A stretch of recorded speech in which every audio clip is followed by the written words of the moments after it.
Hello. Actually, this is me testing YouTube live on LinkedIn. How's it going? Welcome to my humble abode. I ended up chopping off my locks because I'm working a lot in the garage. Even if you're not making any money, it's a really good idea to be productive. At least be as productive as you possibly can. My situation here is that one of the reasons it's very difficult to get jobs because I don't do drugs. I don't touch drugs. I don't commit. I don't break the law. I have a very interesting history, believe it or not. It's yeah. Sorry about the dental, but this is what tends to happen when you fight people, or at least you don't join individuals who are one would consider to be a detriment to the productive value of the United States. People who like to kill people. I mean, yeah, I'm pretty much surrounded by people who just like to kill people. And they're quite a vile group. No, yeah. I'm a prize, so to speak, the trophy, for real, to some of the worst enemies of the United States. So I have to deal with that. And maybe someday I'll get it right. But in the meantime, you can check out my scientific skill. Actually, I need to white balance this. If you can hold on just 1 second, because that is the wrong color for this video. White balance.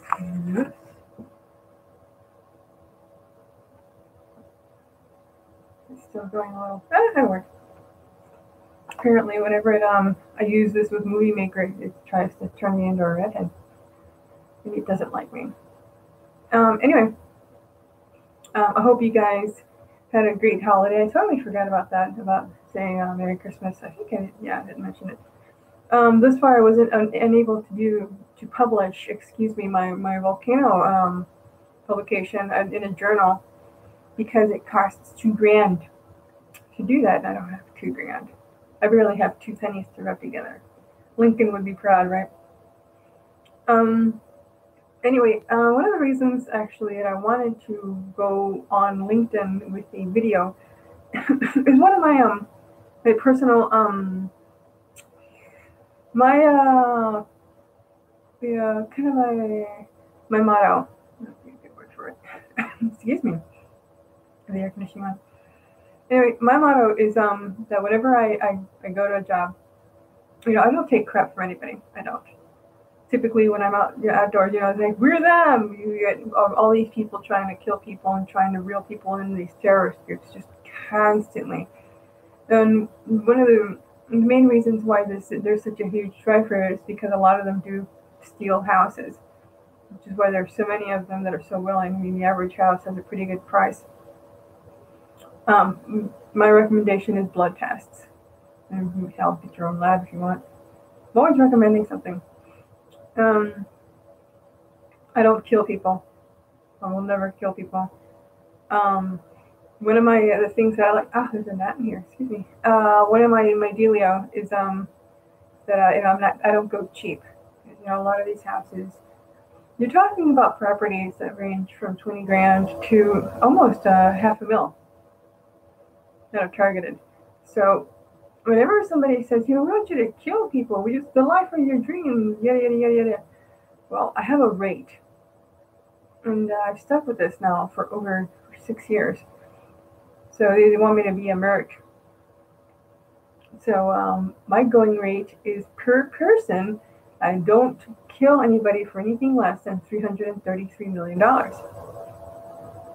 So that puts it out of the price range of anybody who's a multi-millionaire who has anxiety attacks when they look at the American flag, or has any angst or any beef with the United States, or any of these poor little schmucks who are just dying for their next cocaine hit, and just want to kill people, and kind of actually kill you in an alleyway if you run into them there. I run into a lot of those. I stay public. I very rarely go into any place that's dark without some serious weapons. No, whenever I don't take crap from anybody. I don't. I take everything that's said to me extremely seriously. The thing about that is whenever I go to a job, whatever job it may be, I am not just being hired in any job I go to. This has always been true for me. I am hiring that boss, which means I take crap from that boss, and usually I enjoy it because that is the boss I hired. It's always a contractual agreement. And the dude can be a military trainer and having a screaming fit, and it's something I hired this individual to do for me, and they hiring me to do stuff for them. It's part of the deal, as long as it's legal. I don't do stuff that's illegal, like hurt people. I'm not going to sit there and kill somebody. Everybody gets hurt in business. And when it comes to business, there's always a lose and there's always a win in the competitive nature of the business realm. But in regards to, I want you to kill this person, so we can make some money, dude. Ask me 3 times and I'll probably sit there and have you committed or deported. Don't ask me to kill somebody. And whenever somebody attacks me, I don't sit there and say, well, all the people that look like this individual are evil, or all the people that speak that language are evil. My philosophy is to aim at the face.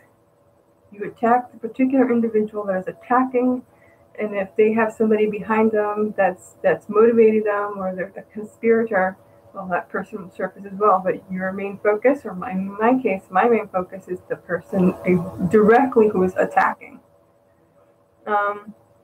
Like we're dealing with an environment here where they're stealing houses, literally stealing houses. So we've got a whole boatload of bosses who are under attack by their own employees. I can't get a job, and I don't kill people. I'd be the first person. I'd be one of the people who would serve you coffee, and I would guarantee you it would never be poisoned. I would have no reason on earth to hurt you in any way, shape, or form, unless you were trying to hurt me. Plain and simple. Hurt me in regards to kill. I don't kill. Don't try to kill me. It's a big no-no. I like to, my philosophy in life is I don't want to end up on a planet where I'm the only person. I like to see people alive. I like to see people healthy as they possibly can be.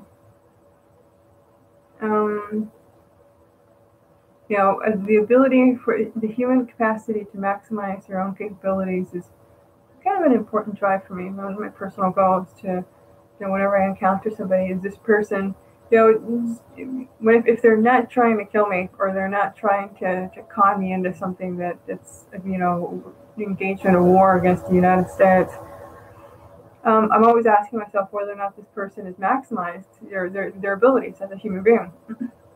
Have they optimized themselves? Are they optimized?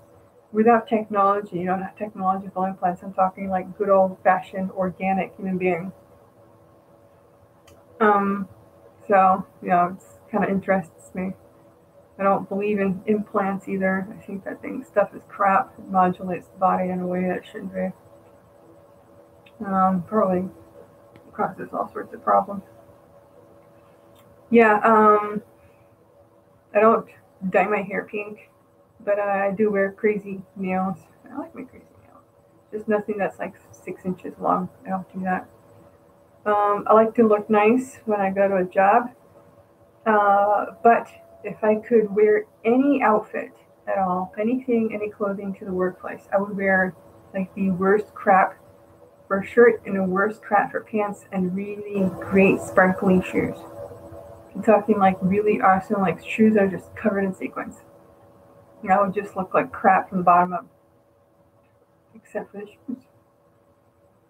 Anything to be comfortable. And if I were a boss, which maybe one day, I don't know, I've been pursuing this stuff for so long, and I just live in sabotage heaven here. I would, have people like take off their shoes and wear their favorite sandals. Walk around in sandals in the workplace, and then when we go to a meeting or something, just take off your sandals and wear your nice shoes. That's my personal preference. There's nothing worse in the world than somebody who's cranky in the office. The work's not getting done, and they're about ready to strangle somebody because they're wearing shoes that are giving them these huge blisters. It's unnecessary. Or they don't have socks, or they didn't do their socks or whatnot. So it's just a nice pair of sandals, comfortable, slide in and slide out. Yeah, I enjoy working immensely. It's been kind of this whole situation here to where like none of my products are selling, and it's been kind of putting a dampener on my creative capabilities. I am a screenwriter as well. And one of the things that have been going on is, I'll type stuff on the computer. Now, everything any individual types on their machine is actually their own intellectual property. It's not the intellectual property of an individual who's tunneled into the machine or left a back door for themselves, or is utilizing any sort of sound amplification equipment in order to acquire the sounds from the machine or from your keyboard in order to tactfully acquire the information so they can buy more cocaine or blow up the World Trade Center. That's an interesting one.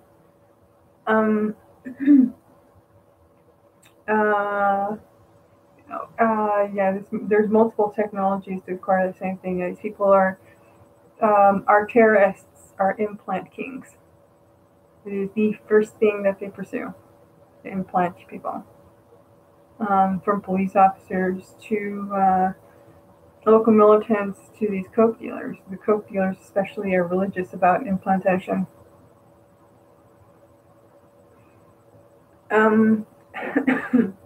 Excuse me.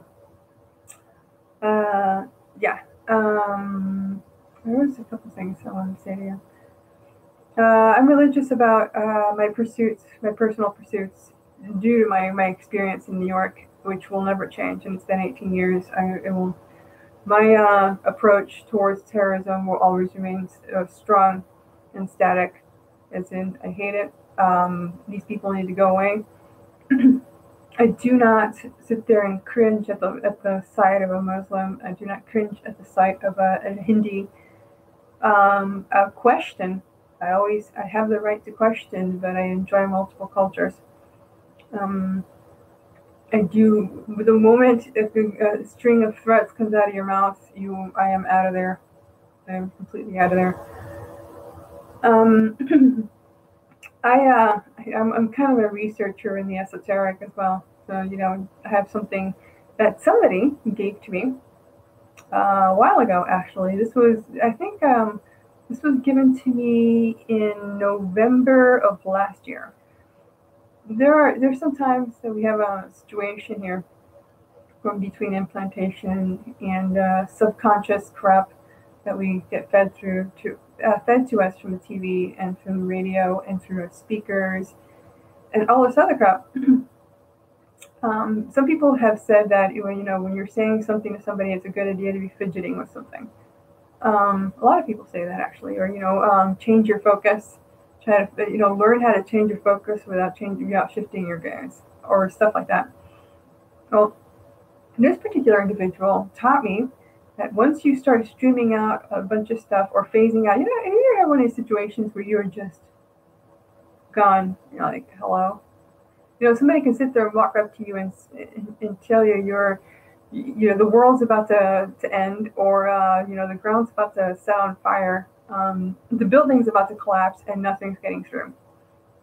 And you're locked into something, or you start losing control of yourself and start saying stuff, and you don't understand what the hell's going on.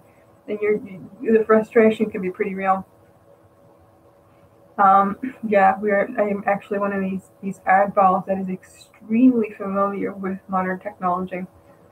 I am quite the techno geek. I like to call this individual Grandpa. He's not a godfather either. He's Grandpa. Now, what Grandpa taught me is that when the phase out starts, you can't come up with a clean idea or just locked into a personal routine, because it is a neural routine.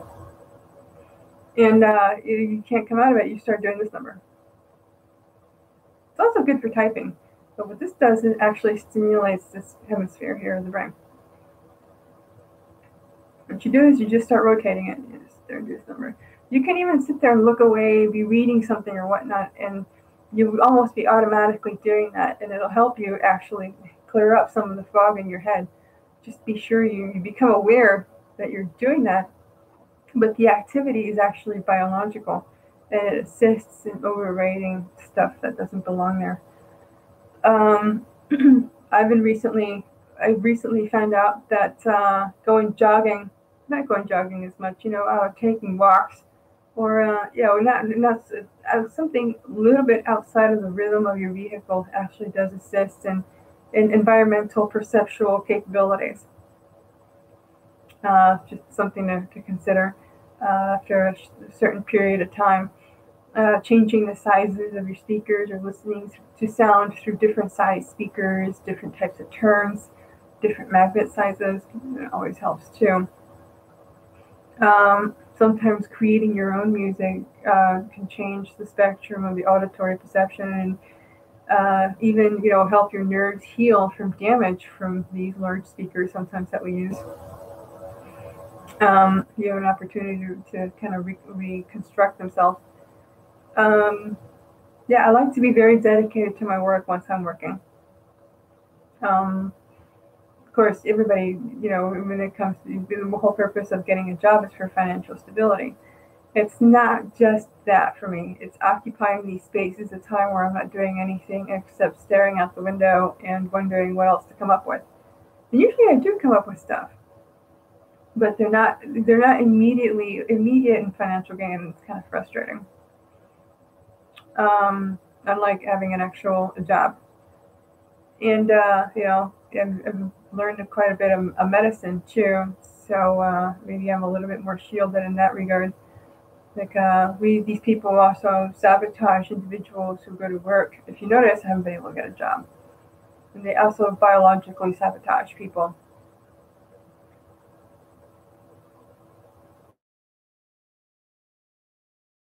There it is. It's back. Yes. I haven't been able to get a job. And it just gets a little frustrating. And I like to be able to fill in the gaps. I'm not, of the action that is. Stop freezing up. I'm working on that,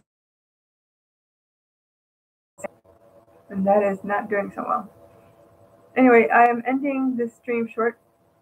In yeah, like I said before, and health the health can be taken care of, especially if I have health insurance. I can thwart some of these biological attacks that we have here, and hopefully be a really great productive member of your company, and maybe we can all survive together.